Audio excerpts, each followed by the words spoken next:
um homem de Deus, um homem que tem uma palavra abençoada. E eu queria que você, eu já fiz a propaganda já, mas aumente a tua expectativa, porque o que sai da boca desse homem são palavras cheias de unção, do poder de Deus, direto do céu para nós, para a igreja. Eu tenho certeza que essa noite vai marcar a sua vida. Quantos creem nisso? Então levanta sua mão agora e começa a declarar: Senhor, pode agir no nosso meio, pode usar esse teu servo, libera a tua graça, nós recebemos. Começa a dizer isso: Senhor, pode usar ele, fala comigo, eu me abro. Como igreja nós nos abrimos para receber a tua palavra, a ministração, que o teu nome seja glorificado. Usa o teu servo com poder e autoridade nessa noite, porque nós queremos beber tudo que o Senhor tem para nós nessa noite, receber em nome de Jesus. Amém. Pastor, se apresenta, fica à vontade. A casa é sua, de verdade. Diana, de coração, obrigado por você ter vindo. Estou muito contente. Aleluia. Boa noite a todos, graça e paz. Irmãos, eu fico vendo os outros falar bem de mim, eu me sinto tão bem. E aí eu lembro daquela história, daquele jumentinho que chegou em casa tão empolgado, contando: mãe, você não sabe o que eles fizeram comigo. Eles ontem cantavam para mim, botavam as vestes no meu caminho, botavam ramo de árvore. Ele falou: mãe, eu sou o cara. A mãe disse: meu filho, isso já lhe aconteceu antes. Ela disse: não. Aí diz: ontem, quando te fizeram tudo isso, por acaso você estava sozinho ou estava carregando alguém? Não, eu estava carregando alguém. Quem? Era um tal de Jesus. Aí disse: pois meu filho, fique sabendo que sem Jesus você não passa de um burro. E às vezes quando a gente gosta de ouvir alguma coisa, eu tenho que lembrar disso, que sem Jesus a gente não passa de um burro. Mas a gente fica feliz, querido, em saber que a palavra de Deus tem se espalhado, tem tocado, tem alcançado, né, pessoas. Deus tem nos feito acreditar numa palavra de que o Brasil vai servir as nações. Eu creio nisso, né? E hoje é gostoso, querido. Esses dias meus filhos me fizeram sentar e fazer a conta de em quantos países eu já tinha ido pregar, né? Porque eles ficam empolgados de ver aquilo que Deus está fazendo. A gente tem alguns dos nossos materiais sendo traduzidos para vários idiomas. De vez em quando eu fico assim impressionado, né, com o alcance que o ministério tem, principalmente através do site, o orvalho.com. E eu fico muito feliz, grato a Deus, porque eu acredito que não tinha uma forma melhor de gastar minha vida, minha existência nessa terra, né, do que a que eu escolhi fazer, que é poder servir os irmãos da mesa do Senhor. Eu creio que de fato Deus tem algo especial para essa hora, e eu creio que o desejo de Deus de vir ao seu encontro, tocar o seu coração, é maior do que você consegue imaginar. Então eu queria tentar alimentar também essa expectativa. Eu queria que você virasse para o vizinho ao seu lado, fizesse uma cara bem profética de crente, e falasse para ele: papai vai te pegar de jeito. Para não fazer acepção de pessoas, vira para o outro irmão, fala para o outro irmão também, fala: papai vai te pegar de jeito.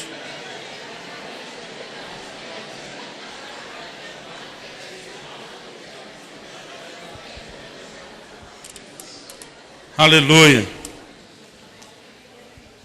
Deus tem nos dado a graça e o privilégio de pastorearmos na cidade de Curitiba. E além da igreja local, onde eu estou envolvido com pastoreamento, Deus tem também nos chamado para esse ministério de ensino. E o nome desse nosso ministério de ensino, como eu falei, é orvalho.com. O orvalho nós tiramos do cântico profético de Moisés, em Deuteronômio 32, quando ele diz: destile a minha palavra como orvalho. O .com não está na Bíblia, a gente aumentou para te remeter ao que é o nosso site. O nome do ministério é o endereço do site, onde a gente disponibiliza muito, né, material gratuito, e eu quero te encorajar não só a acessar, mas nos ajudar a divulgar. Já chegaram antes de mim alguns dos nossos livros, e eu sei que vocês já adquiriram vários deles, mas eu queria falar só um pouquinho para que talvez você situasse sobre o que pode te interessar depois ali fora, né? Nós temos ali o livro Honrando ao Senhor com Nossos Bens. Esse livro, querido, a gente fala não só a respeito de finanças, mas principalmente sobre a relação do crente com Deus e o dinheiro. E eu creio, querido, que não é pretensioso demais dizer que o entendimento que esse livro vai trazer vai mudar não só as suas finanças, mas a sua relação com Deus. Nós temos ali um outro material também, eu julgo importantíssimo, que é o livro Falar em Línguas, a linguagem sobrenatural de oração. Muitos cristãos, mesmo recebendo o batismo do Espírito Santo, eles não entendem quão poderosa é essa ferramenta de edificação. Falar em línguas não é para de vez em quando você sente um arrepio, se você falar alguma coisa, mas é uma linguagem de oração. Paulo diz, eu dou graças a Deus, porque eu falo mais em línguas do que todos vós. Se isso não fosse tão bom, querido, ele não poderia estar dizendo isso, eu dou graças a Deus, porque eu uso tanto essa ferramenta. E foi gastar muito tempo trancado no meu quarto, orando em línguas, que se constituiu para mim um divisor de águas na minha caminhada com Deus, na vida no Espírito, no ministério. E nesse livro a gente incentiva isso. Temos ali um terceiro livro, O Agir Invisível de Deus. Alguns pastores amigos têm dito, Luciano, para nós esse está entre os seus melhores materiais. Ele fala muito sobre a soberania de Deus, um Deus que usa circunstâncias que a gente não entende para trabalhar, para conspirar em nosso favor. É um livro que mexe muito com a questão de confiança, do tratamento de Deus conosco. E cada um desses livros, querido, está sendo vendido por R$5. A partir de hoje não, só hoje, nós ainda viemos munidos ali com uma maquininha de cartão de crédito e nós estamos parcelando em 5 de 1. Ou você pode dar um cheque pré-datado para o Natal, Se a coisa estiver muito difícil, querido, que nem parcelando em 5 de 1 você consegue comprar, fala comigo, aí eu te dou o livro, faço uma oração por você, que a coisa deve estar bem feia.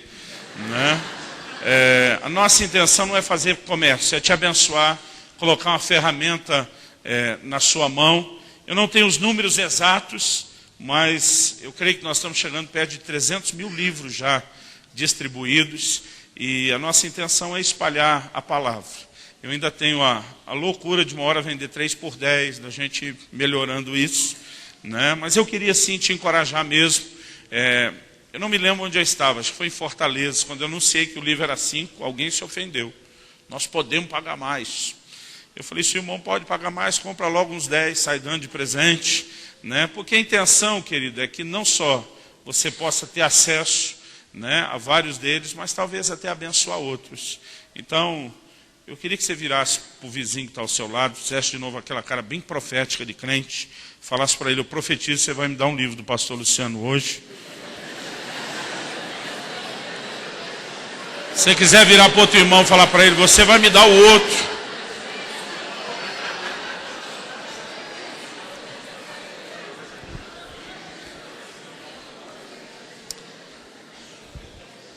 Aleluia.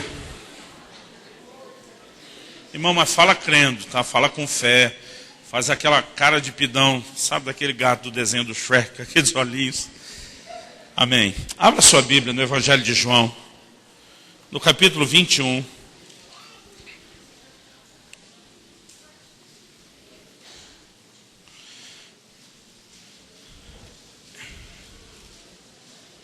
Eu espero ajudar e não atrapalhar os planos do pastor Marcos, que me diz que tem sentido de Deus, de mexer mais no assunto de amor ao Senhor. Essa é uma área que Deus tem me incomodado muito nos últimos anos, a falar mais, a ensinar mais. O último livro que nós publicamos, ele se chama De Todo Coração.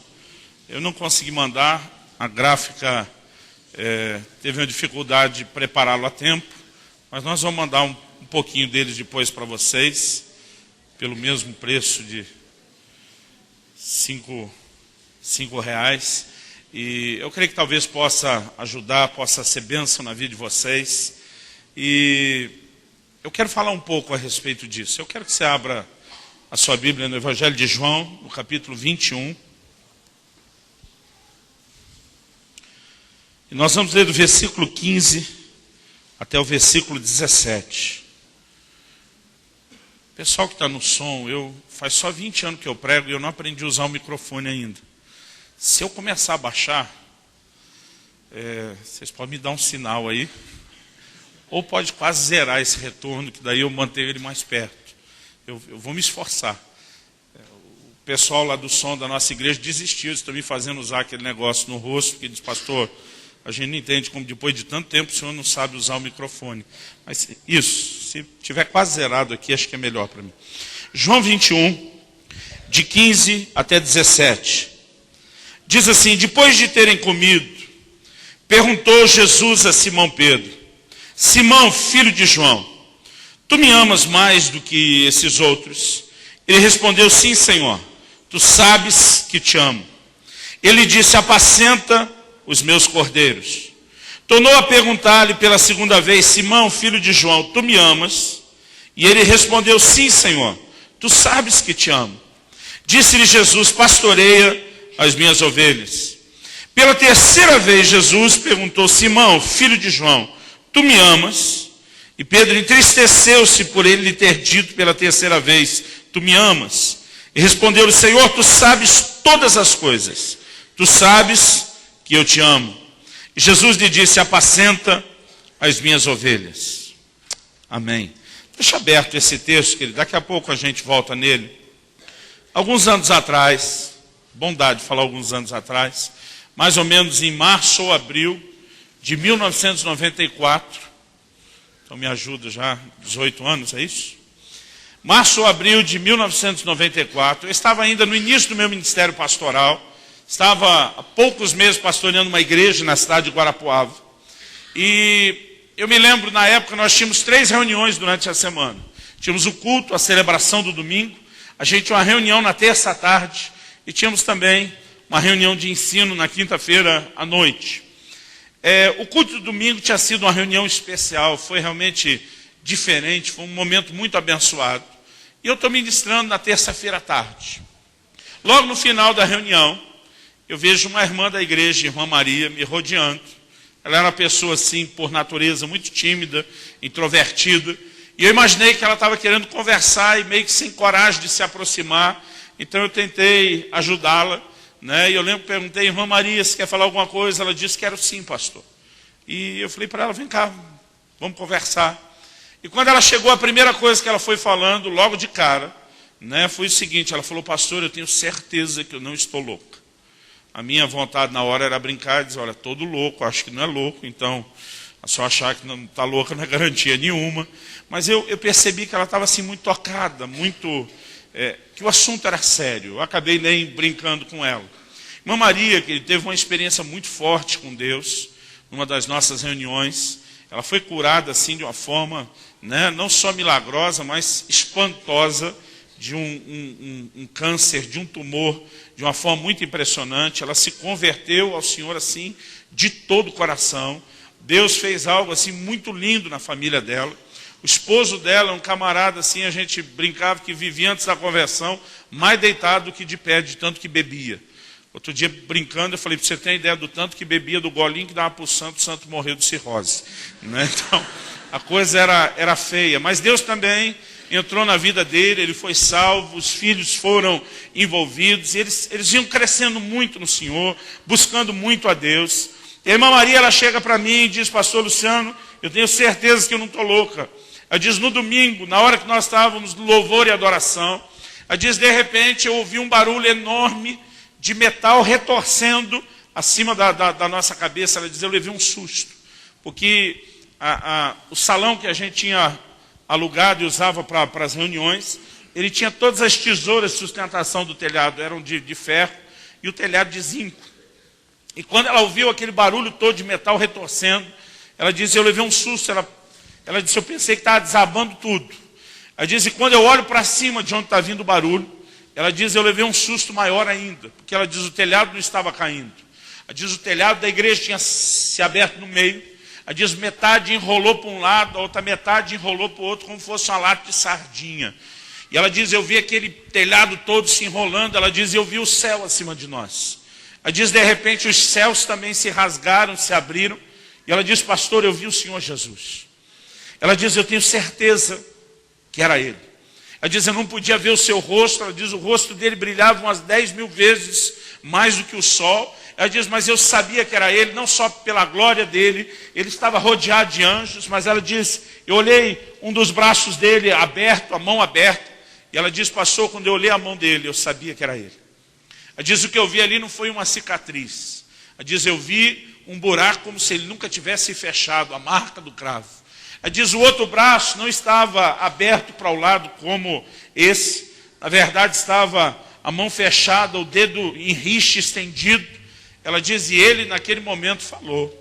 Ela diz, pastor, eu entendi por que a Bíblia compara a voz de Deus a um trovão. Quando ele falou, aquela voz foi muito forte. E ela diz, embora ele apontasse para mim e falasse comigo, eu entendia que não era só comigo, que aquilo era para toda a igreja. Ela diz, ele fez 3 vezes a mesma pergunta. E a pergunta era, tu me amas? Ela diz, pastor, ele falou a segunda vez, tu me amas? Ela diz, então ele falou a terceira vez, tu me amas? Ela diz, e de repente o céu se fechou novamente. Ela diz, aquele telhado desenrolou e voltou ao normal. Ela diz, até então eu estava me perguntando, será que ninguém está vendo? Será que ninguém está ouvindo? Ela falou, pastor, era tão real que eu não conseguia entender que se tratava de uma visão. Ela diz, aquilo era tão real que para mim tinha acontecido literalmente algo com o telhado. Foi só quando voltou ao normal que eu entendi se tratar de uma visão. Ela diz, pastor, eu fui para casa. Ela diz, eu caí de cama. Ela falou, não que eu estivesse enferma, mas ela falou, meu corpo reagiu debilitado à visão. E ela diz, eu só consegui me levantar hoje, na terça-feira, para vir ao culto e contar isso para o senhor. Querido, enquanto ela está contando, apesar da história já ser muito espetacular em si, eu sinto algo dentro de mim que eu não sei descrever. Eu sei que, por mais estranho que pareça a intensidade daquela visão, eu sinto um testemunho do Espírito Santo de que Deus estava, de fato, fazendo algo, né, na vida daquela irmã, querendo fazer algo em relação à igreja, mas eu muito novo no ministério, muito, né, imaturo, eu não conseguia saber o que fazer com aquilo que eu estava ouvindo. Eu lembro de ter dito uma bobagem para a irmã Maria, que foi algo mais ou menos assim. Falei, irmã Maria, você com uma visão dessa e vai embora sem falar nada no domingo. Falei, você devia ter compartilhado isso com a gente já no domingo. Aí eu falei, a bobagem que eu falei para ela foi a seguinte, pode ser que Deus esteja querendo falar alguma coisa. Né? Se depois de tudo isso, irmão, pode ser que ele esteja querendo falar, imagina quando ele quiser mesmo. Né? E naquele momento eu realmente não sabia o que, né, fazer. Eu nunca havia conhecido, querido, alguém de perto que teve uma visão aberta do Senhor de uma maneira tão forte, tão intensa, como a irmã Maria teve. E eu lembro que eu só fiquei pensativo, orando, sem saber o que fazer com aquilo. E por fim eu fui embora. Passou a terça-feira, passou a quarta, e chegou a quinta-feira, que era o dia quando nós teríamos uma outra reunião. Na quinta-feira eu me lembro que fui almoçar na casa de uma família da igreja, e quando chegamos, eu e o outro pastor, e nos sentamos ali à mesa, eu percebi que estava faltando uma menina. Eles tinham 2 filhas, e a mais nova, a Tássia, ela não veio sentar na mesa e comer com a gente. E eu lembro de ter perguntado, cadê a Tássia? Né? E o pai disse, não, ela está no quarto, ela não vem comer não. Eu falei, está de castigo? Né? Tentando imaginar por que razão a menina não sairia do quarto nem para comer. E a mãe dela disse, não, ela teve um sonho hoje. E o sonho mexeu muito com ela. E desde que acordou, tudo que essa menina faz é orar e chorar, ela não faz outra coisa. Ela nem foi para a escola, não quer comer, e ela está lá, é só orar e chorar. E eu falei, o que foi que ela sonhou? Né? A gente está falando de uma criança de 7, 8 anos, é o que ela tinha na época. E a mãe falou, olha, juntando os pedaços, porque toda hora que ela vai falar, ela chora muito. Ela diz, juntando os pedaços que eu ouvi até agora, o que ela sonhou foi mais ou menos assim, a gente estava reunido lá na comunidade, no sonho dela, e de repente o Senhor subiu para pregar, e no momento que o Senhor veio à plataforma para pregar, ela disse, de repente o telhado da igreja se abriu. Eu pensei, vai começar tudo de novo. Ela diz, o telhado da igreja se abriu, e o Senhor Jesus veio e desceu ali na igreja. O Senhor se colocou no púlpito do seu lado, sorriu para você de uma forma muito meiga, e ele disse para você, pode sentar, porque quem vai pregar hoje sou eu. E eu falei, o que tem de tão tocante num sonho desse que eu não vou pregar? Né? Ela falou, não tinha nem a ver com quem ia pregar. O que faz ela chorar, toda hora que ela vai contar, é quando ela lembra o olhar do Senhor Jesus. Ela diz, mãe, eu nunca vi tanto amor no olhar de alguém, como eu vi naqueles olhos do Senhor Jesus. E a hora que aquela mãe está contando isso, querido, eu não sei te explicar. Eu posso gastar a noite aqui tentando, mas não consigo te explicar o que aconteceu dentro de mim. Mas Deus me pegou por dentro. Mas me pegou de jeito. A minha vontade era sair correndo, gritando, chorando. Eu sabia que algo estava acontecendo.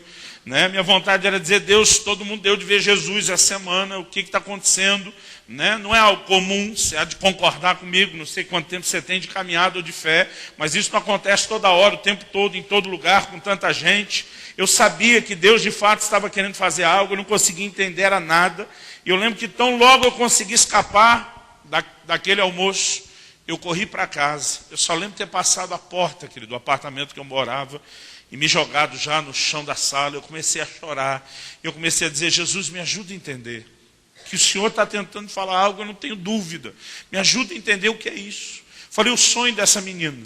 Né? Não creio que necessariamente seja literal, mas se for, me garanta isso, porque nós vamos chamar a imprensa, nós dois vamos fazer o maior sucesso. Eu vou te introduzir, o senhor pregar, nós vamos filmar isso, vai ser o máximo.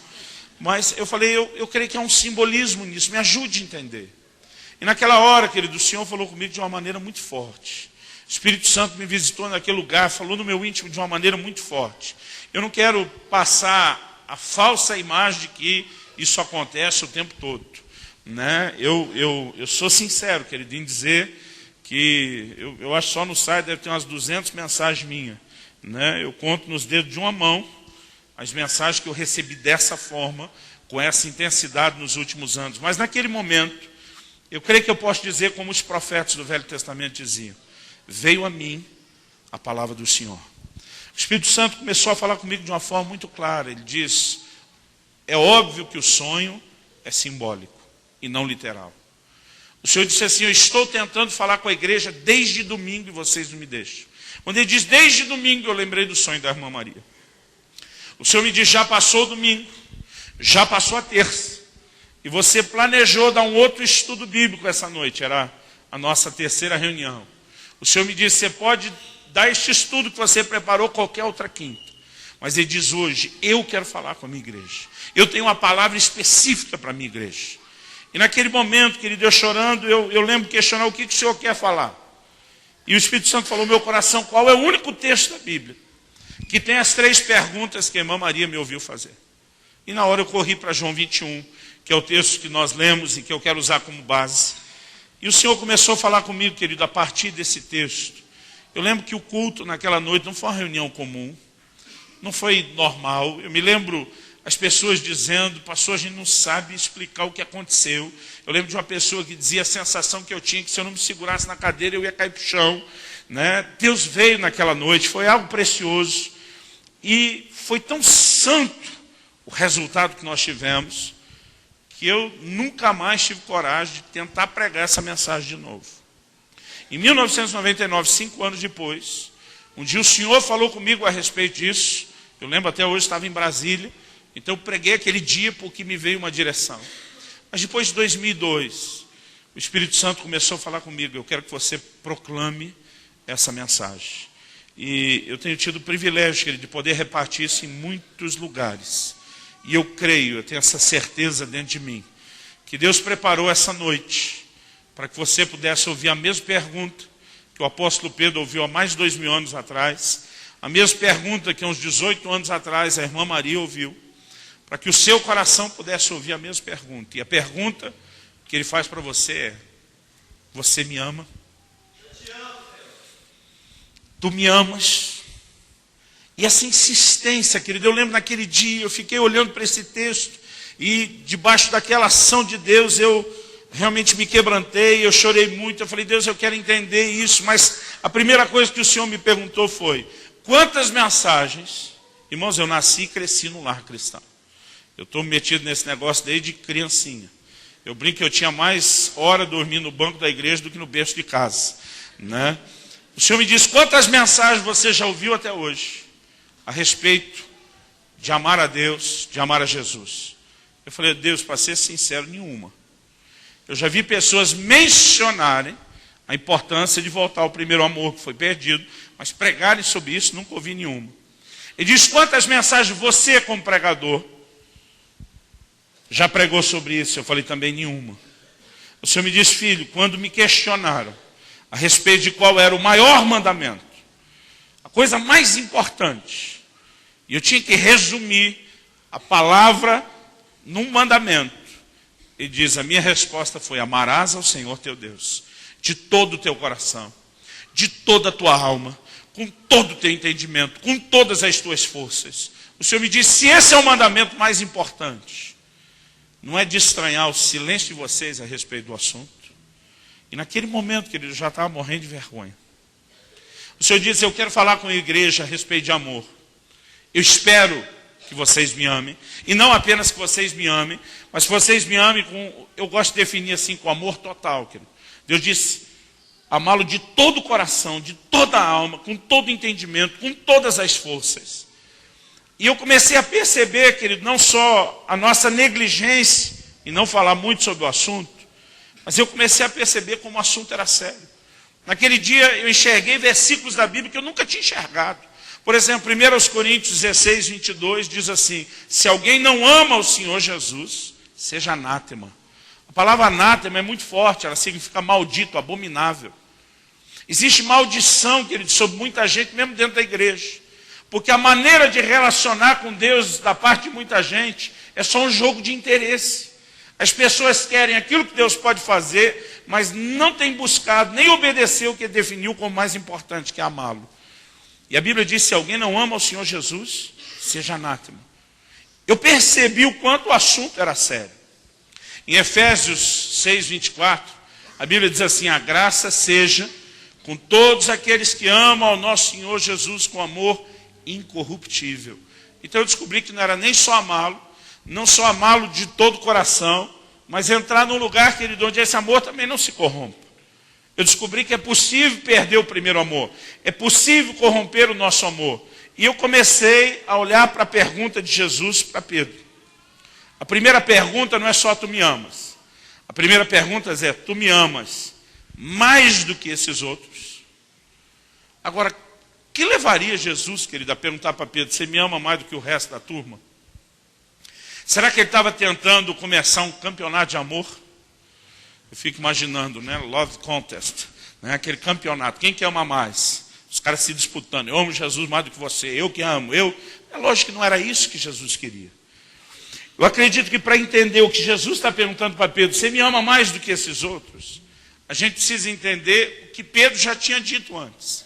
Em João no capítulo 13, na última ceia, Jesus diz, olha, um de vocês vai me trair. Um de vocês vai me trair. Naquele momento, querido, as reações são diversas. Vários perguntam, Senhor, porventura sou eu? Agora, a pergunta de Pedro não é porventura sou eu. A Bíblia diz que Pedro fala para João, que estava com a cabeça reclinada no peito de Jesus, e diz, pergunta quem é. Pedro sequer cogita a possibilidade de ser ele. Eu acho que ele estava, era a forma dele dizer, eu boto a mão no fogo por mim e por você, João, por mais ninguém. Pergunta quem é. Quem é não foi, porventura sou eu como os demais. Ele nem cogitava a possibilidade dele fazer aquilo. Aí ele diz, Jesus, por ti eu daria a minha vida. Ele está dizendo, eu não só não te trairia, como eu morreria por você. Mas Jesus dá encarada profética em Pedro. E diz, Pedro, você daria sua vida por mim? Claro que sim, Senhor. Pedro está com aquele sentimento que eu apelidei de o espírito de Romário. Eu não sei quando se lembra, alguns anos atrás, quando o Romário estava no auge da carreira dele no futebol, ele falou numa entrevista nacional, que quando ele nasceu, Deus olhou para ele e disse, este é o cara. Né? Quando o cara acha, que até Deus acha que ele é o cara, você imagina em que ponto está a coisa. Eu acho que Pedro estava nesse nível. Ele disse, Senhor, por você eu morreria. Jesus disse, o quê?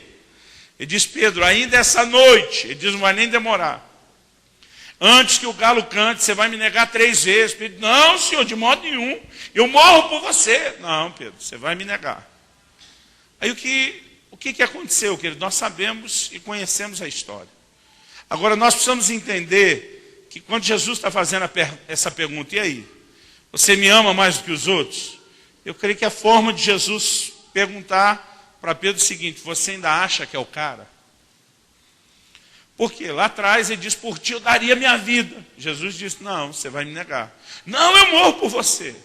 Aliás, interessante até o jogo de palavras que acontece no original grego. Nós temos uma palavra só, querido, para expressar todo tipo de amor. No original grego, a língua em que o Novo Testamento foi escrito, eles tinham palavras diferentes para amor.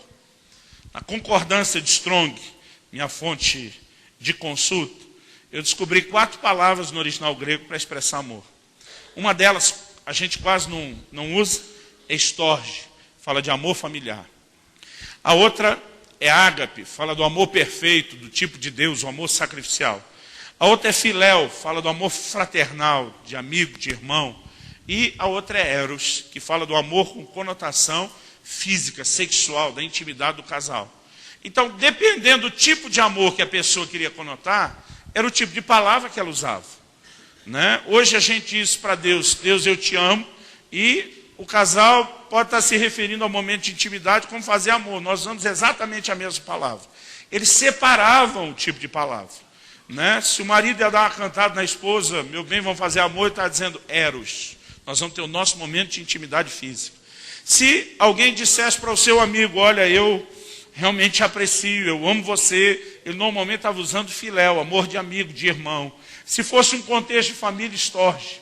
Agora, a palavra ágape era uma expressão muito forte de amor, de amor sacrificial. E a pergunta que Jesus faz para Pedro é, Pedro, tu me amas, no grego, agapau, uma derivação de ágape. Está dizendo, Pedro, você me ama com amor sacrificial, porque Pedro tinha prometido morrer pelo Senhor, isso é ágape. Ele disse, você me ama com amor ágape? Aí quando Pedro responde, a gente lê no português, tu sabes que eu te amo, a gente não percebe a diferença. Naquele dia eu estava com a Bíblia de estudo, e tinha uma nota de rodapé explicando isso tudo, que eu fui estudar melhor depois. Mas a pergunta de Pedro é, tu sabes que eu te amo? Filéu. Irmãos, embora Jesus está perguntando, Pedro, você me ama? Ele diz, eu te amo. Isso não soa como nós lemos em português. A primeira tradução da NVI, a nova versão internacional, já tinha nessa época o Novo Testamento, em 94. Eu lembro quando eu li esse texto na NVI, dizia assim, Pedro, tu me amas? E Pedro respondia, tu sabes que eu gosto de você. Porque a palavra que Pedro está usando para responder, querido, não é a mesma palavra que Jesus está usando para perguntar. Jesus pergunta de um nível de amor, Pedro responde de outro, que é inferior. Agora você imagina a moça perguntando para o namorado ou para o noivo, benzinho, você me ama? E ele respondendo, te considero muito. Você já pensou em crer que esse cara se meteu? Primeiro, não é o que ela está perguntando. Segundo, não é o que ela quer ouvir. Né? E quando Jesus diz, Pedro, tu me amas, agapau? Ele responde, o Senhor sabe que eu te amo, filéu. Ele está mais ou menos dizendo, amar eu até amo, mas meu amor não é aquela Brastemp. Né? Eu não tenho isso tudo que eu achava que tinha. Então, qual é o propósito dessa pergunta? Querido, eu já descobri que Deus não pergunta as coisas para saber a resposta. Filho para o irmão ao seu lado, fala, Deus já sabe tudo. Eu descobri que o único motivo pelo qual Deus nos pergunta algo é para nos fazer avaliar o assunto, pensar a respeito. E quando Jesus pergunta, Pedro, você me ama? Você me ama, agapau? E Pedro tem que engolir seco e dizer, não, eu te amo só filéu. Irmão, aquele é o momento que ele está levando Pedro a fazer uma autoavaliação sincera a respeito de onde ele estava em relação ao amor para com Jesus. Se você vê o versículo 17, diz que Pedro se entristeceu pela terceira pergunta. O que tem de diferente na terceira pergunta? Olha aí comigo o versículo 17. Diz assim, o final. Pedro entristeceu-se por ele ter dito pela terceira vez, tu me amas. É que na terceira vez, querido, a pergunta é diferente. Na primeira, Jesus pergunta, tu me amas, agapau? Pedro responde, tu sabes que eu te amo, filéu.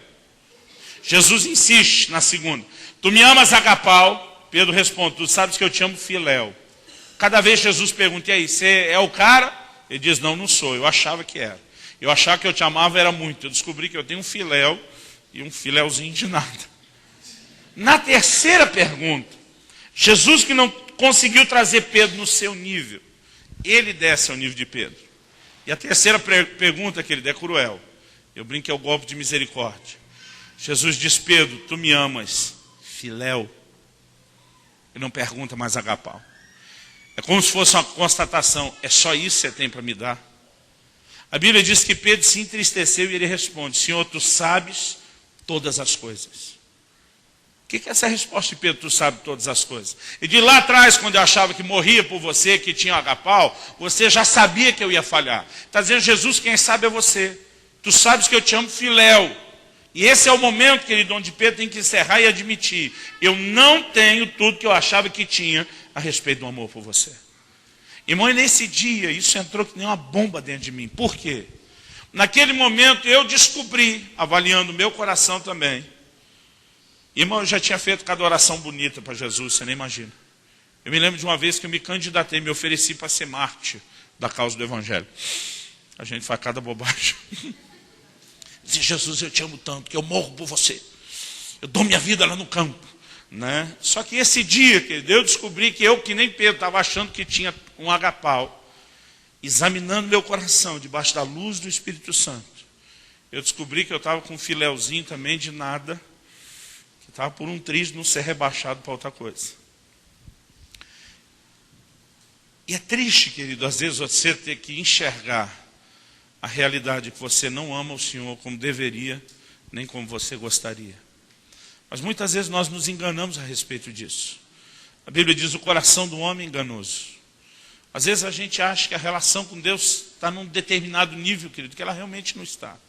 Pedro estava se enganando a respeito disso. E o Senhor queria que ele avaliasse e descobrisse. Hoje, querido, quando Deus faz a pergunta, se você o ama, na verdade o que ele quer saber não é nem o sim ou não. O que ele quer saber é aonde você se encontra em relação ao seu amor por Jesus. Alguns de nós, querido, já estivemos num lugar que perdemos. Foi a reclamação, o protesto do Senhor Jesus para a igreja de Éfeso, lá em Apocalipse 2. E diz, eu tenho, porém, contra ti, que abandonaste o teu primeiro amor. Querido, quando eu olho aquela carta da igreja de Éfeso, a descrição que Jesus faz daqueles irmãos, eu fico pensando, essa igreja que eu queria pastorear. E diz, conheço as tuas obras, o teu labor, a tua perseverança, suportaste provas por causa do meu nome, puseste a prova os que dizem apóstolos não são e os achaste mentirosos. Irmão, você olha, a igreja de Éfeso era uma igreja de alta performance na vida ministerial, espiritual, obras, tudo. Mas o Senhor diz, eu tenho contra vocês, que vocês perderam o primeiro amor. O que ele está dizendo? A engrenagem está rodando seca há muito tempo. Vocês perderam a paixão há muito tempo. E querido, o que Deus mais quer de mim e de você, não é uma alta performance de vida cristã ou vida ministerial. Ele quer que isso seja o resultado de paixão por Ele. Ele quer que isso seja o resultado do amor por Ele. E eu, olhando para esse texto, querido, aquele dia, eu confesso que eu cheguei a me deprimir. Eu pensei, eu estou feio na fita. E eu pensei, se eu estou assim no primeiro ponto da mensagem, até o fim ele me mata, ele acabou comigo de vez. Mas no segundo assunto que Deus me fez entender, eu encontrei um pouco de esperança. E a minha oração é que você encontre também um pouco de esperança. A segunda coisa que Deus me fez perceber nesse texto é que o amor pode crescer. Você pode repetir isso comigo? Diga, o amor pode crescer. Fala para o irmão que vai lhe dar um livro de presente no final da reunião. Fala, esse é o mais alto nível de apelação que nós já descobrimos. Tá? Fala para ele, o amor pode crescer. Irmão, vamos pensar no que Pedro tinha prometido para Jesus. E diz, Jesus, por ti eu dou minha vida. Agora, foi isso que Pedro fez? Não. Ele negou Jesus, mas depois de negar Jesus, ele se lembrou. Quando o galo cantou, ele se lembrou do que Jesus havia dito. A Bíblia diz, saindo dali, chorou amargamente. Não, chorar já não é uma coisa assim, muito boa, né? Salvo raras exceções. Mas quando a Bíblia diz chorou amargamente, nós percebemos a crise em que Pedro entrou. Agora, não parou naquele choro, irmão. Eu fico olhando para Pedro e pensando que Pedro é o cara que tinha achado que ele foi cortado da seleção. Que ele não estava mais dentro do plano e do propósito de Deus. Por várias razões eu penso isso. Primeiro, nesse dia, no relato de João 21 que nós estamos lendo, a Bíblia diz que Pedro voltou a pescar e ainda arrastou uma turma com ele. Coisa que ele já tinha deixado de lado há um tempo. Mas o Evangelho de Marcos diz que quando o anjo de Deus aparece para as mulheres que vão no túmulo, na ressurreição de Jesus, dão a notícia de que Jesus não está ali, O texto diz que o anjo diz assim: ide e dizei aos discípulos e a Pedro que ele vai adiante de vós. Por que o nome de Pedro, que ele é mencionado de forma específica? Diga aos discípulos e a Pedro. Eu creio que se Pedro não recebesse a notícia de que o Senhor manda uma mensagem específica para ele, no nome dele, eu acho que a coisa estava feia. Naquele momento, Jesus encontra Pedro, e é como se ele mexesse no assunto. Pedro negou Jesus exatamente 3 vezes, não foi? Jesus deu a ele 3 oportunidades de afirmar o seu amor. Agora, ainda que Pedro está dizendo, o Senhor é só filéu, eu não tenho esse agapau, meu amor não é essa brastemp. O que Jesus está dizendo? Pedro, apacenta as minhas ovelhas. Jesus está dizendo, você não foi cortado da seleção. Pedro, eu ainda estou contando com você. Pedro, você está dentro do time. Pedro, eu preciso de você. Agora, eu fico imaginando a luta de Pedro. Mas Jesus, eu não sou o que eu achava que era. Eu achei que estava pronto. Irmãos, Pedro até tentou. Vamos dar um créditozinho para ele. Quando vieram tentar prender Jesus no jardim, ele puxa a espada. E a Bíblia diz que ele cortou a orelha do servo do sumo sacerdote chamado Malco. Cá entre nós, eu não acho que ele queria a orelha. Eu acho que quando ele deu a espadada, pelo menos é o que eu teria feito, eu teria ido na jugular. Eu acho que no momento que ele dá a espadada, talvez o camarada no susto, no reflexo, dá uma esquivada, e a espadada arrancou só um pedaço da orelha, que Jesus ainda curou, irmãos. Você pensa que frustrante? Jesus manda Pedro guardar a espada, dá uma bronca nele na frente de todo mundo e ainda cura a orelha do cara. Eu acho que é a hora que Pedro pensa, se o senhor quer ser preso, seja você, nós não. Né? A Bíblia diz, naquele dia se cumpriu a escritura que diz, ferirei o pastor e o rebanho se dispersará. Irmão, pensa no esparramo de crente, de discípulo. Eu imagino até alguém na frente gritando, salve-se quem puder. Eu não sei se falaram mulheres e crianças, porque só tinha homem. O Evangelho de Marcos fala de um rapaz, alguns comentaristas acreditam ser o mesmo Marcos, é só ele que fala disso, que estava enrolado num lençol e quando os guardas tentaram prender, o lençol ficou na mão dos guardas e o cara fugiu nu, tamanho desespero. Naquele corre-corre, Pedro até quer ver como que vai terminar a história. A Bíblia diz que ele vai seguindo Jesus de longe. Por que de longe? Se os guardas tentarem me pegar, eu corro. Mas eu quero saber como isso termina. Pedro, querido, ele entrou no Sinédrio, no lugar onde Jesus foi preso e supostamente julgado. O Evangelho de João é muito claro no capítulo 18, que Pedro chegou com outro discípulo. Essa é a maneira que João fala de si o tempo todo, sem mencionar o seu nome. A tradição diz que João era fornecedor de peixe lá dentro. Eu não sei se isso é verdade, mas a Bíblia diz que ele era conhecido, esse outro discípulo, era conhecido do sumo sacerdote. Então, quando Pedro entra, a criada no portão pergunta para ele, você também é discípulo dele? O que é o também? Esse aqui nós sabemos que é, e você? Ele diz, eu não. É a primeira negada, é na entrada. Pergunta a segunda vez, Pedro diz não. Pergunta a terceira, não. Por que não? Ele não quer nem correr o risco de ser preso e julgado junto. João, querido, já deu a cara a tapa, desde o início até o fim. A Bíblia diz que os discípulos de Jesus assistiram a crucificação de longe. A Bíblia só fala de um perto, querido, João. Perto o suficiente para ouvir o Senhor da cruz dizer, né, filho, eis aí tua mãe. E dizer, mulher, eis aí o teu filho. Mas Pedro, querido, Pedro correu, Pedro negou fogo. Pedro quis preservar a sua vida.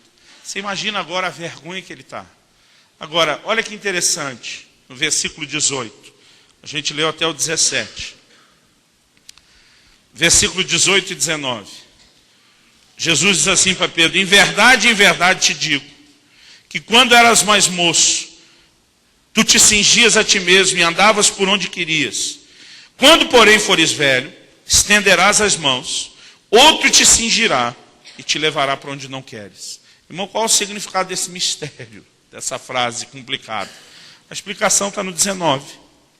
Disse isto para significar com que gênero de morte Pedro havia de glorificar a Deus. O que Jesus está dizendo? Pedro, quando você era mais novo, e aqui eu não creio que ele está falando só de idade cronológica, mas de maturidade. Ele disse, você mandava no seu nariz, você fazia o que queria. Ele diz, mas Pedro, quando você for mais velho, e o que ele está dizendo, Pedro, você vai amadurecer. Ele diz, outro vai te cingir, vai te levar para onde você não quer. E ele diz, Pedro, você vai estender as mãos. Sabe o que isso significava, querido? Na época do Império Romano, a morte principal, o principal tipo de execução que os romanos praticavam era a morte por crucificação. Quando eu era criança, eu achava que só Jesus e os dois ladrões é que tinham sido crucificados. Eu não imaginava que o Império Romano tinha executado milhares e milhares e milhares e milhares de pessoas daquela forma. Mas Jesus está dizendo, Pedro, vai chegar a hora que você também vai estender as mãos.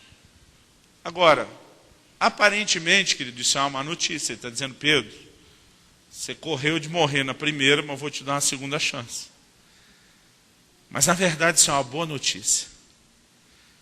Por que Pedro correu na primeira vez, querido? Porque ele achava que amava o Senhor num tanto que na verdade ele não amava. Essa é a frustração dele, dizer, Senhor, o Senhor sabe que eu só te amo filéu. Eu não tenho o amor sacrificial. O ágape para morrer por você eu ainda não tenho. O que Jesus está dizendo, Pedro? Na primeira chance você negou fogo porque não tinha tudo isso. Mas eu vou te dar uma segunda chance. E quando a segunda chance chegar, você estará pronto. Você vai ter crescido no seu amor. E quando esse momento chegar, você vai manifestar isso por mim. Querido, a tradição afirma, não podemos saber o teor de verdade disso, que no momento de ser crucificado, Pedro teria dito, não sou digno de morrer como meu Senhor. E pediu que o crucificassem de cabeça para baixo. Há uma beleza que na forma como Deus olha a mim e a sua vida. Deus não olha para mim e para você, querido, enxergando só o que nós somos hoje. Deus olha para mim e para você enxergando o que nós viremos a ser nas mãos dele amanhã. E eu não sei você, mas eu me empolgo, querido, porque Deus acredita em você mais do que sua mãe. Que mãe é mãe, fala sério, né? Eu li uma história uma vez, eu fiquei rindo, falei, isso não pode ser verdade, isso tem que ser piada. Né? Um rapaz, no desfile militar, passa marchando no compasso trocado do restante da tropa. A mãe do abençoado estava assistindo. Aquilo foi um negócio assim, tão gritante, que destoa tanto, que foram entrevistar a mãe. E como você sentiu vendo seu filho marchando no passo errado? Ela disse, meu filho não estava errado, quem estava errado era o resto da tropa. Mãe é mãe, fala sério, o resto da tropa está errado, meu filho não. Agora, eu comecei meu ministério, querido, pregando em presídios, em alguns de segurança máxima. A gente via alguns monstros aos olhos da sociedade. O cara não sabia nem contar quantos homicídios tinha nas costas. E aí quando a mãe chegava para visitar, era meu nenê. Eu olhava aquilo e dizia, fala sério, meu nenê. Eu dizia, sabe quem que é esse nenê? Né? Agora, mãe tem a capacidade de acreditar quando ninguém mais acredita, enxergar o que ninguém enxerga, nem o filho. Mas eu quero te dizer, querido, que Deus acredita em você mais do que sua mãe. Naquele momento, Pedro está decepcionado, dizendo, Senhor, eu só tenho filéu, achava que era agapau, mas cá entre nós é só filéu. E o propósito de Deus, que Ele te ajudar a entender onde é que você está, de passar por essa autoavaliação, não é para pisar em você, não é para te fazer sentir culpa ou condenação, mas quando você reconhece aonde de fato está, você pode então, querido, estabelecer a sua jornada de crescimento. Porque o que Deus espera de mim e de você não é só filéu.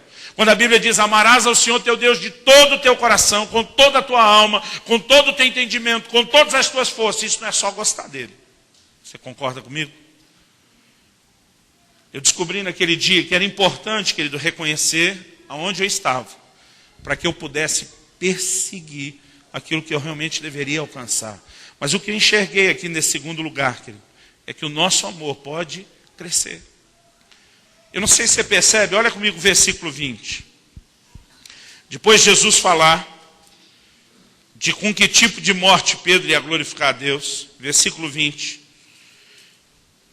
O texto diz assim, então Pedro, voltando-se, viu que também o ia seguindo o discípulo a quem Jesus amava, o qual na ceia se reclinara sobre o peito de Jesus e perguntara, Senhor, quem é o traidor?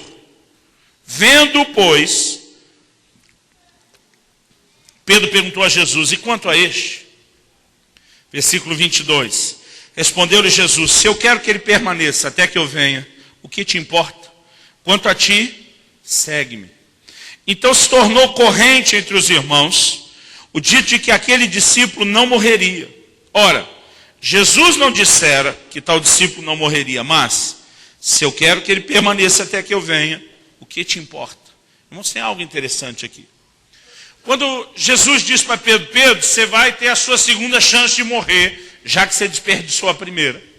E a gente tem uma mania enorme de se comparar. Fala a verdade. Daqui a pouco ele percebe que de longe quem vem seguindo é João. Aquele João era muito ligado com Pedro. João está à distância, preservando a privacidade da conversa. Mas eu acho que João está doido para ver o desfecho. Todo mundo sabe o que Pedro fez, querido. Todo mundo sabe o desânimo de Pedro. Provavelmente aquele sentimento de desistir ou desistir de mim. Eu creio que João quer ser o primeiro a saber a notícia. Aí Jesus disse, fica tranquilo, Pedro. Você não morreu na primeira, mas vai morrer na segunda. Nessa hora, Pedro olha para trás, vê João e ele pergunta para Jesus, e quanto a este? Por que ele está perguntando e quanto a este? Ele está dizendo, se eu vou ganhar a segunda chance porque recusei morrer na primeira, e João? João não recusou a primeira. João entra no Sinédrio, com todo mundo sabendo que ele é discípulo de Jesus. João permanece em frente à cruz, quando todo mundo está longe. Aliás, não é de se admirar que João tenha sido o único dos 12 apóstolos do Cordeiro que não foi martirizado. Porque no momento em que todo mundo quis preservar a sua vida, João estava lá dizendo, se tiver que morrer com você, eu morro. Eu estou aqui dando a cara a tapa. Se eles quiserem me executar junto, que me executem. Eu creio que naquele momento João já tinha entregue sua vida a Jesus. E aí Pedro olha e diz, e esse? Eu, tudo bem, vou ter a segunda chance que eu falei. Ele não. Aí Jesus diz assim, se eu quero que ele permaneça, até que eu venha, o que te importa? Agora, irmãos, a Bíblia diz, se espalhou o dito de que esse discípulo morreria. A pergunta é, quem foi que espalhou isso? Pedro. Além de negar Jesus, o bicho era fofoqueiro, linguarudo. Irmão, Jesus sabe exatamente o que ele está falando. Não foi Jesus que espalhou isso. João está consertando, não foi isso que Jesus disse. Quem que sobrou? Pedro. Imagino Pedro voltando ali para a praia, onde estava ali o acampamento que a turma tinha comido.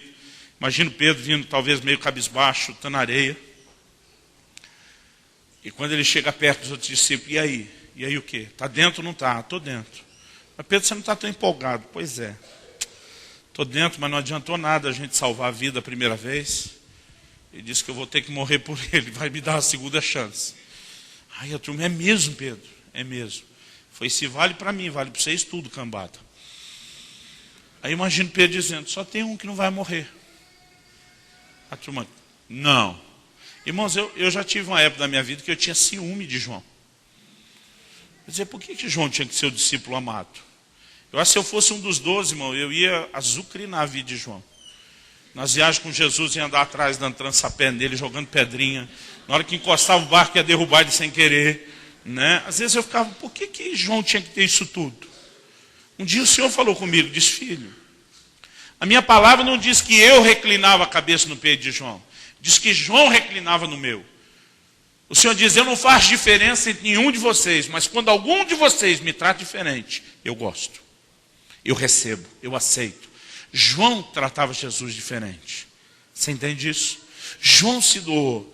E nesse momento que ele tem algo interessante, o Senhor disse, eu quero que ele fique até que eu venha. E aqui a gente tem que entender algo. Todo mundo sabia que as pessoas que morressem, no último dia na vinda do Senhor seriam ressuscitados. Era o ensino dos apóstolos. Mas que os vivos seriam transformados. Quando Jesus disse, eu quero que ele fique até que eu venha, o que era a lógica? Se ele fica vivo até Jesus ir, então ele não morre mais.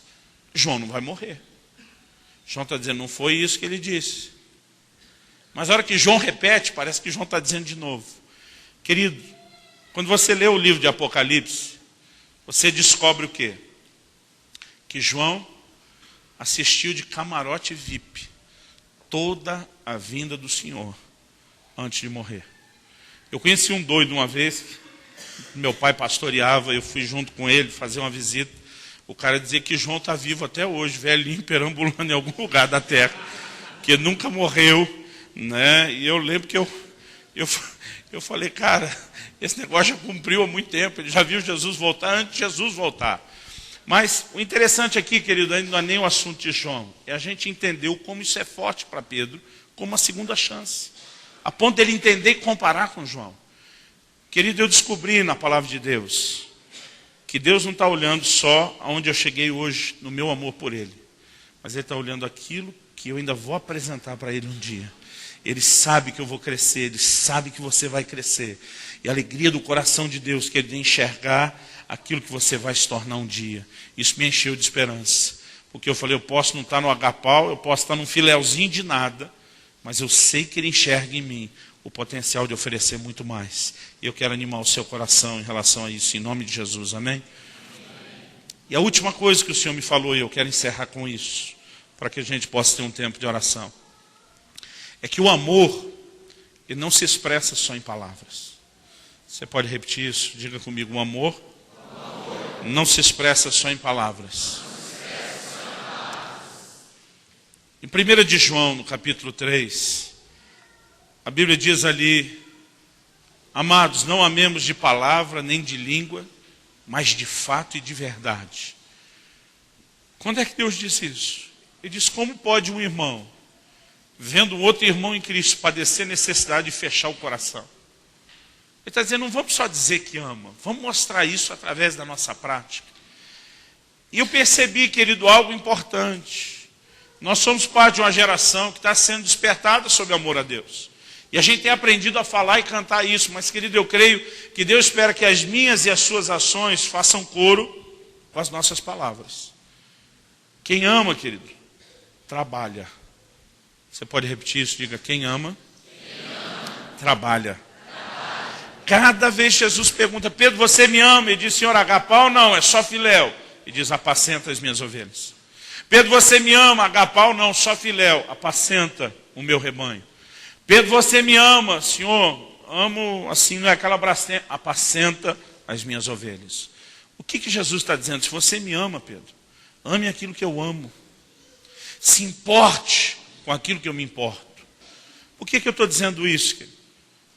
Nós somos parte de uma geração que saiu de um extremo para outro.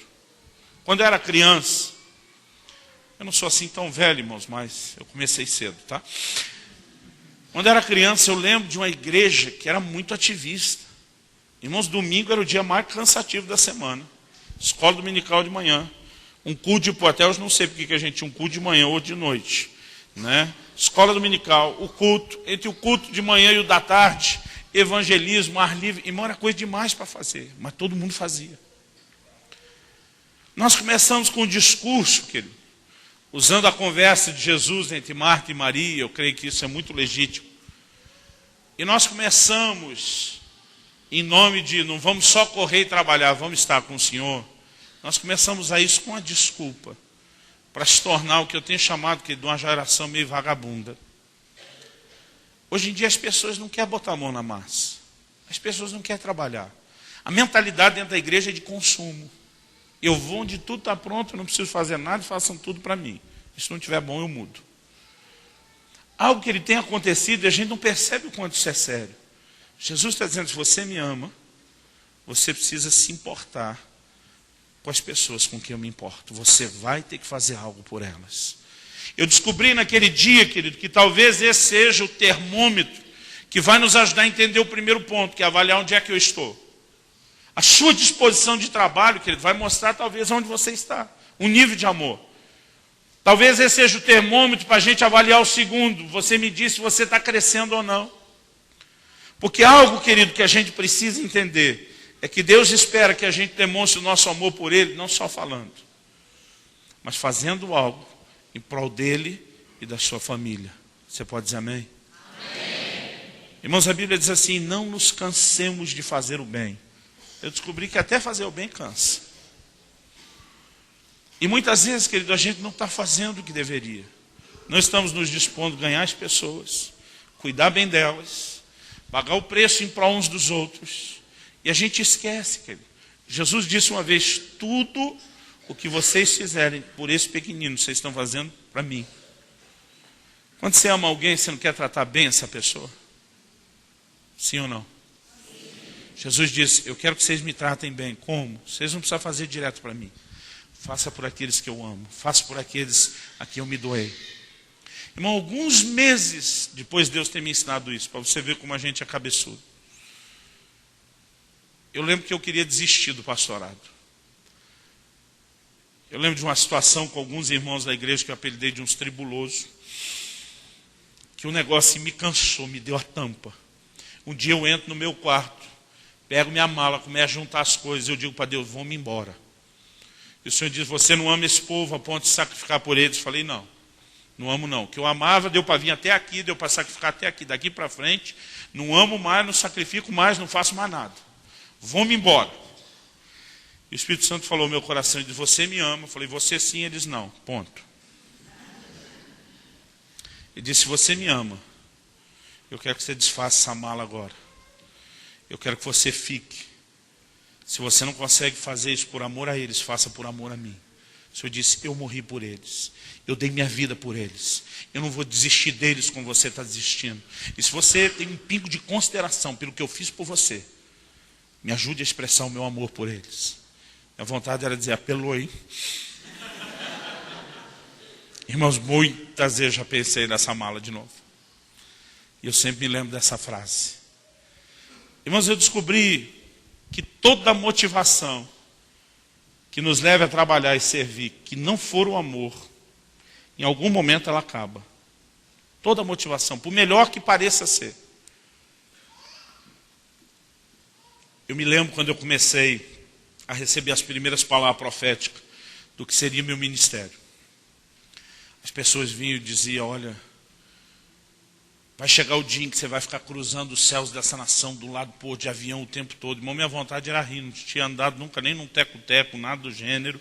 Isso era algo assim, do ponto de vista financeiro, para o tipo de família que eu cresci, era impossível.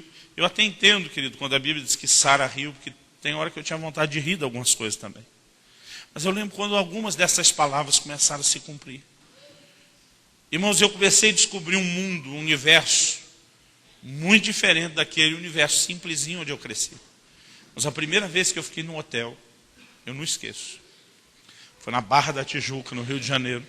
Eu brinquei, a Barra não era lá essas coisas ainda, mas já era uma barra considerável, né? E eu lembro que o primeiro dia que eu entrei nesse hotel, que eu fui tomar banho, irmão, eu fiquei tão surpreso com aquele chuveiro. Não era aquele chuveiro miserável, que nem o da minha casa, onde eu cresci. Irmão, aquilo não era um chuveiro, aquilo era uma mãe, que te abraçava, te aconchegava. Meu primeiro banho, que ele foi de 1 hora, eu não tinha coragem de desligar. Eu desliguei, porque eu estava tão cansado da viagem, aí eu saí, peguei uma banqueta de plástico no quarto, mais 1 hora sentado debaixo. A cama, irmão. Hoje virou uma coisa comum, esses boxes, né, americanos. Irmão, eu nunca tinha visto uma cama daquela. Que tipo de colchão, de lençol, de não sei quantos fios, meu Deus do céu. Já me corrompi no primeiro dia. Dia seguinte não fui na reunião da manhã, fiquei dormindo até tarde. Curtindo aquela cama. O café da manhã, irmão, foi café da manhã, almoço e janta. A gente não tinha pensão completa no hotel, era só o café. Eu não tinha dinheiro para comer um cachorro quente sem ser aquilo. Eu comia até o umbigo virar para fora.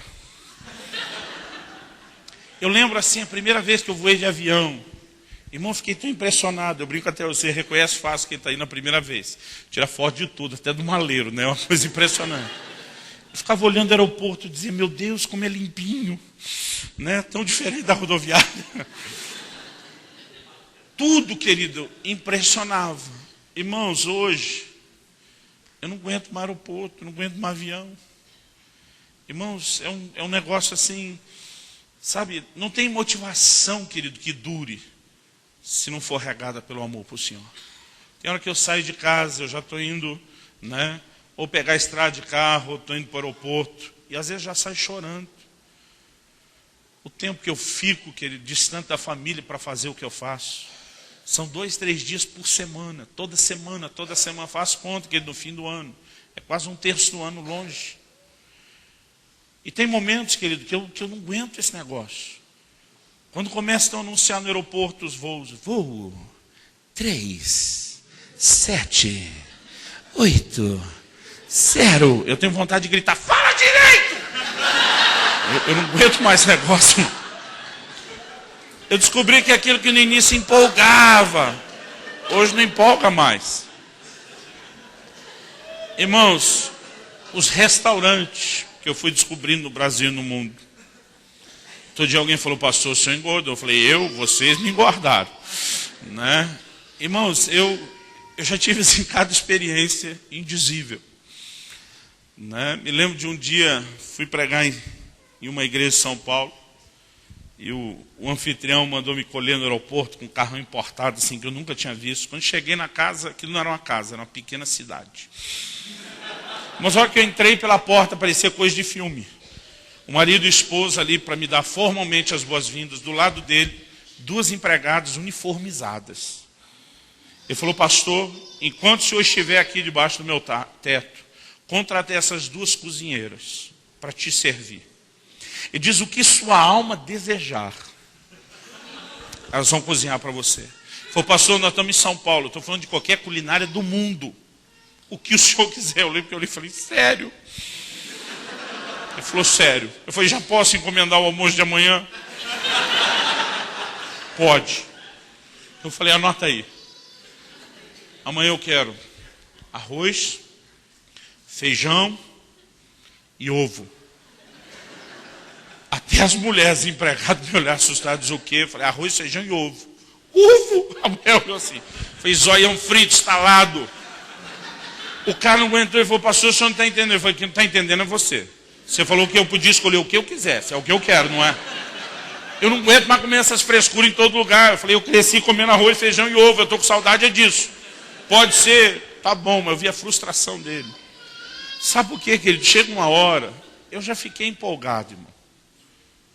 Apesar que hoje estou empolgado, que me prometeram um jantar daqueles, tá, irmão? Espero que seja tudo que me prometeram. Hã? Tem ovo. Para dar uma fritadinha. Mas sabe o que eu descobri? Que chega uma hora, nada disso, querido, vai motivar alguém a trabalhar. Já teve momentos, querido, que quando alguém anunciava meu nome, o que eu fiz, eu ficava tão feliz. Né? Chega uma hora, querido, nem isso você aguenta mais. A única motivação que vai fazer você continuar firme, sem desistir, é se você estiver fazendo isso por amor a Jesus. E sabe, querido, por várias vezes, quando eu pensei em parar, o Espírito Santo já me perguntou, você está fazendo isso por quê? Você está fazendo isso para quem?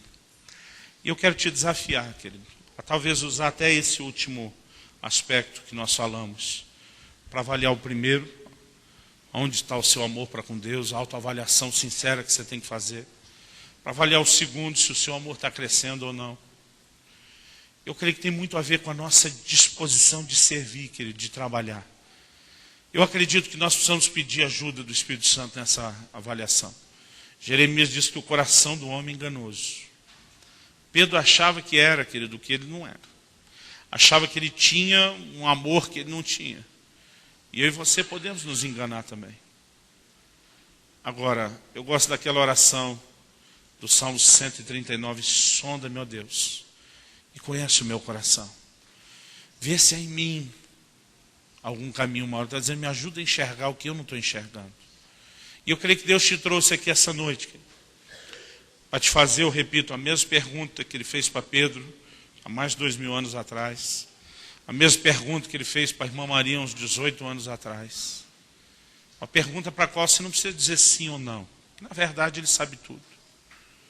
Uma pergunta que quer te levar a avaliar as coisas. E a pergunta é, tu me amas? Tu me amas? Ele não está tentando apenas que você diga sim ou não.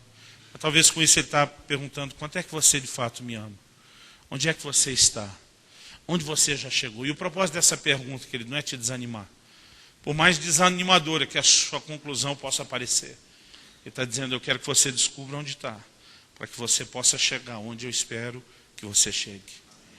Eu creio, querido, que o avivamento que nós estamos esperando, Ele não vai vir porque uma manhã nós acordamos debaixo do poder do Espírito Santo como nunca antes. Ele vai vir se nós permitirmos que o Espírito Santo desperte o nosso amor para com Jesus. Eu olho para aquela igreja do livro de Atos, querido, eu tenho vergonha. Aqueles camaradas apanhando, sendo açoitados, presos por amor a Jesus.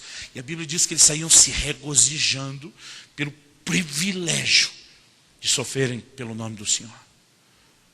Aquilo era uma geração apaixonada por Jesus.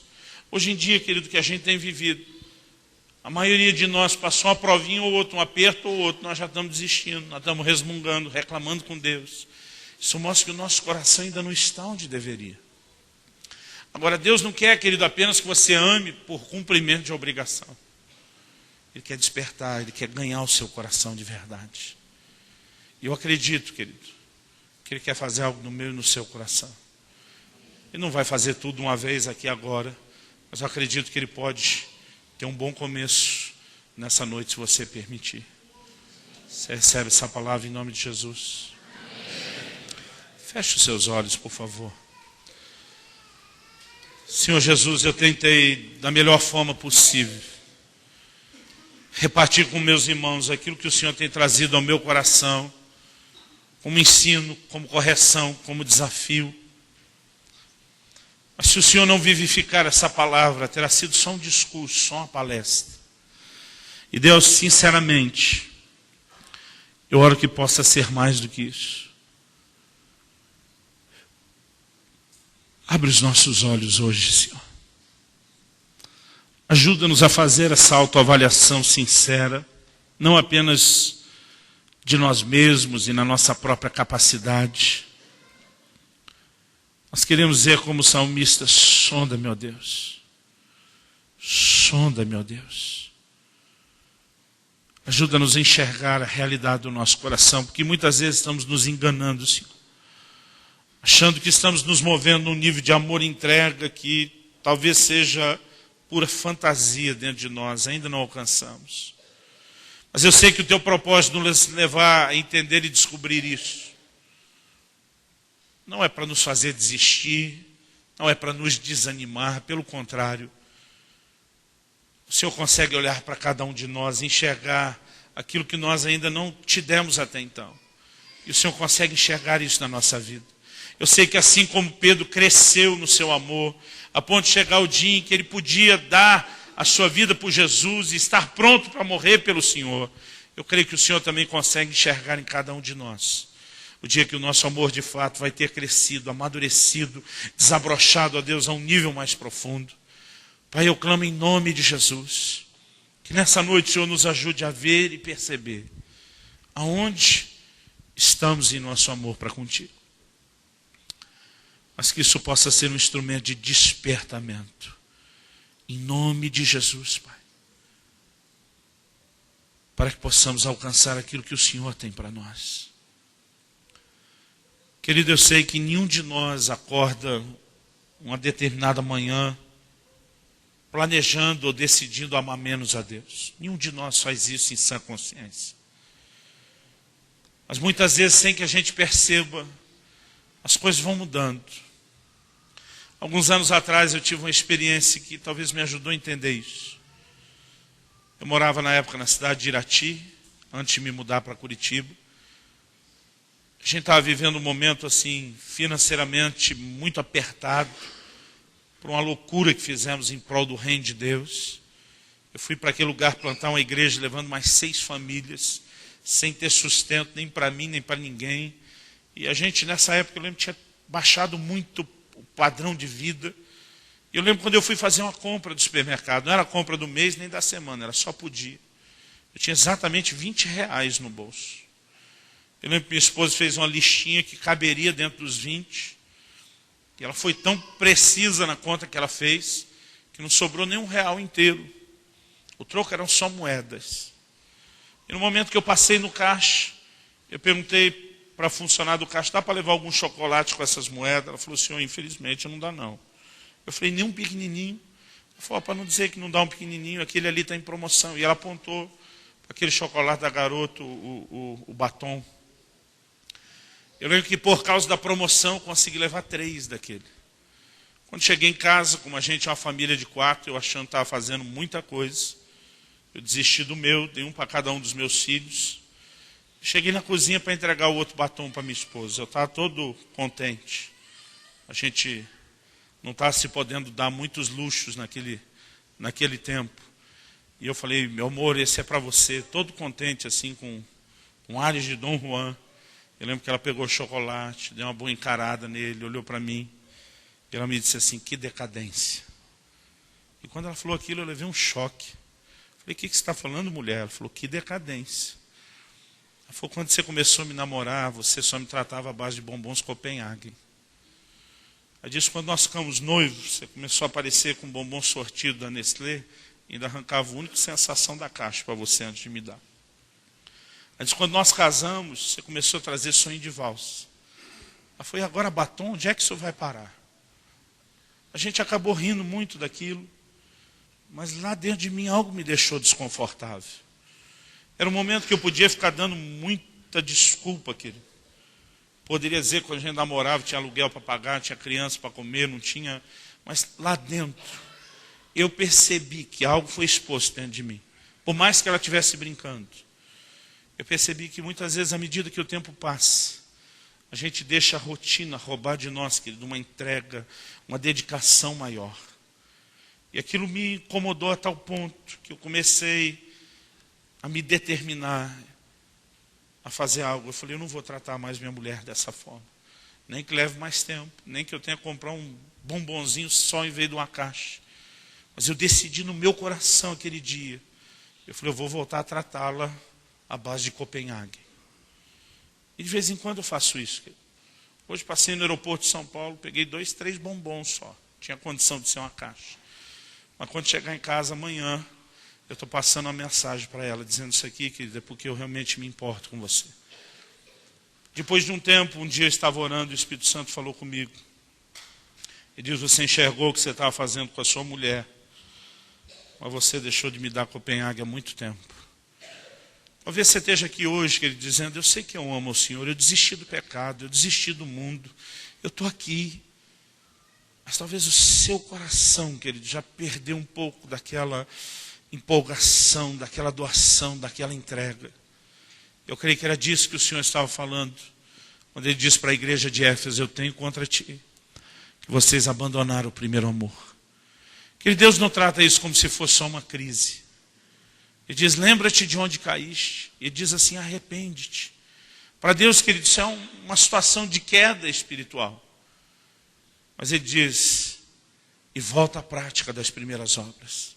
Deus está dizendo, eu quero isso de volta na sua vida. Eu não sei como está o seu coração hoje, mas eu sei que o Espírito Santo quer te ajudar a entender e enxergar algo. Eu sei que Deus não te trouxe aqui só para você ouvir a pergunta, tu me amas. Mas para te ajudar, querido, a tomar um caminho prático de dizer, eu quero resgatar isso na minha vida. Eu creio que nós deveríamos, nessa hora, nos colocar diante do Senhor. Derramar o nosso coração diante dEle. Talvez você tenha que admitir que o seu amor também não esteja aquela Brastemp. Talvez seja o momento de dizer, Senhor, eu até achei que eu estava nesse agapau, mas eu estou no filéu e talvez num filéuzinho de nada. E se isso tem acontecido, querido, eu creio que nós temos que nos arrepender. Porque quando estamos perdendo esse amor, a Bíblia chama de pecado. Se o maior mandamento é amá-lo de todo o coração, e ainda que eu esteja amando, eu não estou amando de todo o coração, então isso não tem outro nome, querido, é pecado. E pecado a gente só vence de uma forma, se arrependendo. Eu quero te desafiar hoje a se arrepender diante de Deus, dizendo, Senhor, eu sei que eu não estou te amando como deveria, mas eu sei que o Senhor também acredita que eu posso chegar lá, que há graça, que há recursos do céu, para que isso mude na minha vida. Eu quero te desafiar, querido, a se colocar diante de Deus. Você pode fazer isso como você achar melhor. Eu gostaria que nós tirássemos um tempo orando agora. Não me importa se você vai fazer isso de pé, sentado, de joelho, no seu lugar, se você quiser vir aqui à frente. Mas eu gostaria que nós pudéssemos orar e dizer, Senhor, nós queremos reencontrar esse caminho de te amar de todo o coração, de nos doarmos sem reserva a Ti. Espírito Santo, vem sobre nós nessa noite. Ó Deus, eu te louvo por esses 4 anos de bênção, de graça, de vitória nessa casa. Mas eu sei, ó Deus, que isso é só o começo. Eu sei que o Senhor tem coisas tão especiais para essa casa, para esse povo. E uma delas, ó Deus, que o Senhor já tem falado ao coração daqueles que o Senhor levantou para orientar e dirigir, tem a ver, Senhor, com essa marca de amor por Jesus, da paixão que devemos carregar por Ti. Eu oro, ó Deus, que isso seja parte do DNA desse povo, manifestar uma profunda paixão pelo Senhor. Deus, nessa noite, eu clamo que o Senhor traga aquele seu toque personalizado. Ó Deus, cada um pode estar numa condição tão diferente do outro, mas todos precisamos tanto de você hoje, Senhor Jesus. E um de nós acordou uma manhã planejando te amar menos, mas talvez nos distraímos com tanta coisa e começamos a perder o foco. Alguns de nós tropeçamos em outras áreas e simplesmente nos esfriamos. A tua palavra diz: por se multiplicar a iniquidade, o amor de muitos se esfriará. Senhor, nós não queremos nosso amor se esfriando pela influência do mundo e do pecado. Nós queremos nos manter santos, puros para o Senhor, separados para Ti, para nos doar a Ti de todo o coração. Senhor, nós não queremos um discurso só poético e teórico de dar a vida pelo Senhor, mas no dia a dia nem fazemos tanto no sentido de Te buscar ou de Te servir. Eu oro, Deus, em nome de Jesus, por uma geração que seja despertada a trabalhar para o Senhor, com afinco, com dedicação, ganhando almas, cuidando bem delas. Eu oro, Deus, que o Senhor levante neste lugar uma igreja que aprenda não só a dizer e cantar que Te amo, mas que isso seja só o transbordar de algo genuíno, que vem crescendo e amadurecendo dentro de cada um. Senhor, nós Te pedimos perdão nessa noite, porque muitas vezes, mesmo Te amando, não estamos fazendo isso de todo o coração. Não estamos fazendo isso de toda a alma, com todo o entendimento, com todas as forças. Mas nós não só Te pedimos perdão,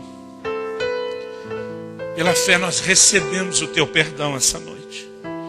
E declaramos que ao sair deste lugar nós não vamos aceitar nenhuma culpa, nenhuma condenação. Mas nós vamos nos colocar debaixo da Tua graça, Senhor, para recomeçar, para reconstruir.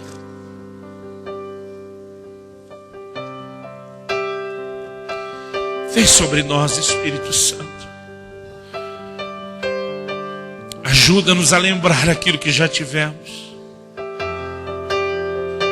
Quando Deus diz: lembra-te de onde caíste, eu creio que Deus não quer mexer só com a sua razão, Ele quer mexer com a sua emoção.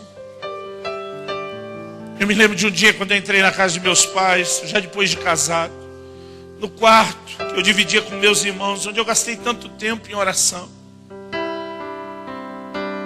Aquele dia eu entrei só para pegar uma roupa para um dos meus filhos na mala que eu tinha deixado no quarto.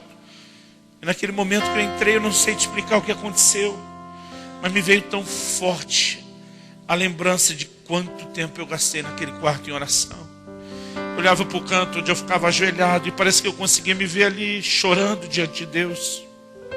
Eu olhava para o tapete no meio do quarto onde eu gastava muito tempo deitado com a cara no chão, clamando, orando, adorando a Deus. A cama onde muitas vezes eu me deitava e erguia as mãos. E querido, bateu uma saudade dele, uma saudade daquele tempo gasto com ele. Lembra-te de onde caíste. Lembra-te de onde caíste e volta à prática das primeiras obras.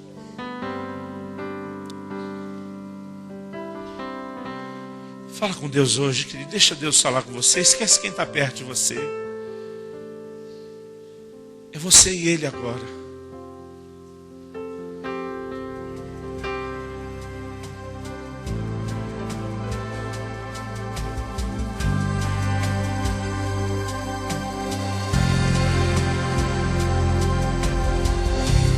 Vivo preocupado só em como devo agir.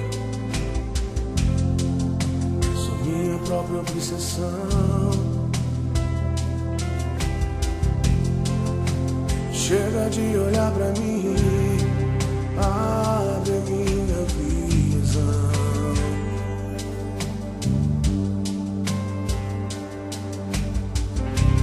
Quero me entregar por inteiro ao seu agir. Põe o teu amor em meu coração.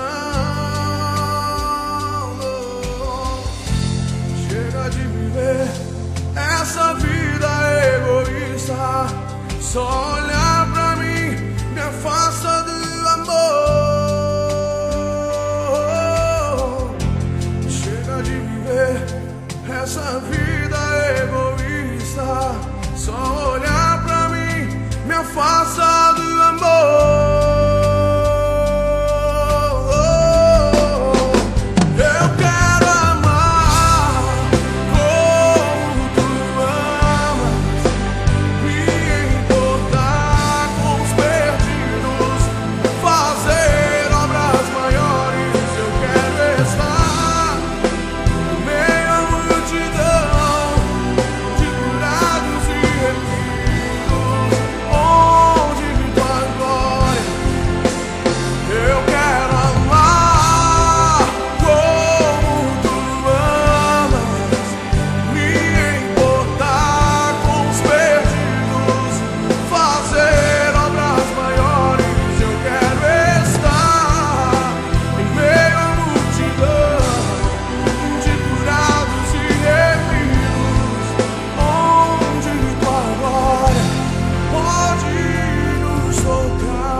Só em como devo agir.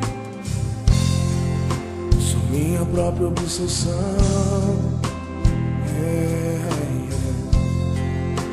Chega de olhar pra mim, abre minha visão. Eu quero me entregar por inteiro ao seu agir. Põe o teu amor em meu coração. Chega de viver essa vida egoísta. Só olhar pra mim me afasta do amor. Chega de viver essa vida egoísta. Só olhar pra mim me afasta do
pode nos tocar, onde tua glória nos tocar, tocar.